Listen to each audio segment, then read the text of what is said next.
बिक्री के आंकड़े आने जारी है और इस बीच जहां से हम देख सकते हैं टीवीएस मोटर्स के भी कुछ आंकड़े आते हुए दिखाई दे रहे हैं। मोटरसाइकिल बिक्री यहां पर लगभग 23% बढ़ती हुई दिखाई दे रही है और व्हीकल बिक्री 20% बढ़कर 4.82 lakh unit year on year अगर हम देखें तो ये आंकड़ा जाता हुआ दिखाई दे रहा है।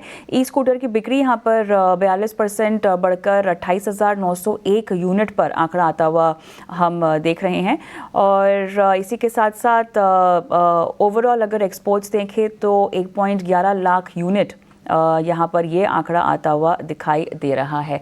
चलिए, तो ये कुछ नंबर्स हैं जो आ रहे हैं बिक्री के, और उससे पहले हमने कुछ और कंपनियों की बिक्री आंकड़े भी आते हुए देखे हैं। गौरांग मेरे साथ जुड़े हुए हैं। गौरांग, जो ट्रेंड दिखाई दे रहा है आपको, इसमें अब कहाँ किस तरह से कमी रहती हुई दिखाई दे रही है? तो कविता, वर्षा ऋतु का अंत होने वाला है और इस साल अगर आप देखने जाए तो मेघराज का आशीर्वाद अच्छा रहा है हमारे देश में। कुछ जगहों पर जरूरत से ज्यादा बारिश हुई थी, लेकिन ऐसी परिस्थिति में अक्सर जो ग्रामीण मध्यम ग्रामीण भारत के जो इलाके हमारे भारतवर्ष के, वहां से मांग बहुत ही सकारात्मक रूप से आती है, क्योंकि कृषि पैदावार अच्छी होती है, आय अच्छी होती है, खर्च करने की ताकत बढ़ जाती है। दूसरी तरफ 3 तारीख से नवरात्र शुरू हो जाएंगे और फिर अलग अलग त्योहार और आते जाएंगे। और त्योहारों की सीजन में अगर आप देखने जाएं तो दोपहिया वाहन बनाने वाली कंपनियों के बिक्री के आंकड़े हमेशा बेहतर ही रहते हैं। अगर इन आंकड़ों पर हमें थोड़ा बहुत और भरोसा हो जाए और नतीजों का अगर हम तब्दील करें तो महीने दर महीने बिक्री के आंकड़े अच्छे आएंगे, तो स्वाभाविक है आपके तिमाही नतीजे भी अच्छे आएंगे। तो अनुमान है कि तीनों ही दिग्गज दो पहिया वाहन बनाने वाली कंपनी टीवीएस मोटर्स, हीरो मोटोकॉर्प और Bajaj auto, including Eicher motors जो कि रॉयल एनफील्ड मोटरसाइकिल बनाती है, यहाँ पर बुनियादी तर्क के आधार पर लंबी अवधि के लिए हमारी खरीदारी की राय है।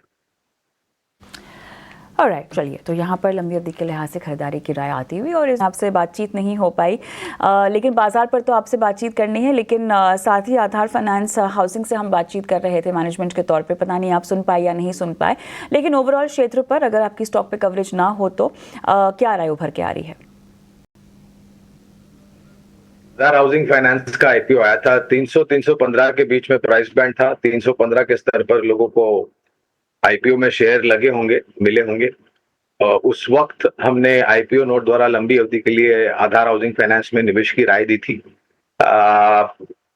जब आप मैनेजमेंट से बात कर रहे थे कविता, तो हमने थोड़ी बहुत बातें उनकी सुनी।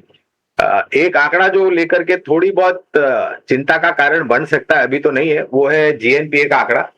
हाल फिलहाल तो नियंत्रण में है, लेकिन आने वाले भविष्य में ये ध्यान में रखना चाहिए कि इस आंकड़े में ज्यादा ऊपर की तरफ के इजाफे ना हो। कंपनी ज्यादातर लो इनकम हाउसिंग फाइनेंस में कामकाज करती है और चुनिंदा कंपनियों में से एक कंपनी है जिनकी मौजूदगी पूर्ण भारतवर्ष में है। नक्शे कदम उनके पूरे भारतवर्ष में, नेटवर्किंग अच्छा है।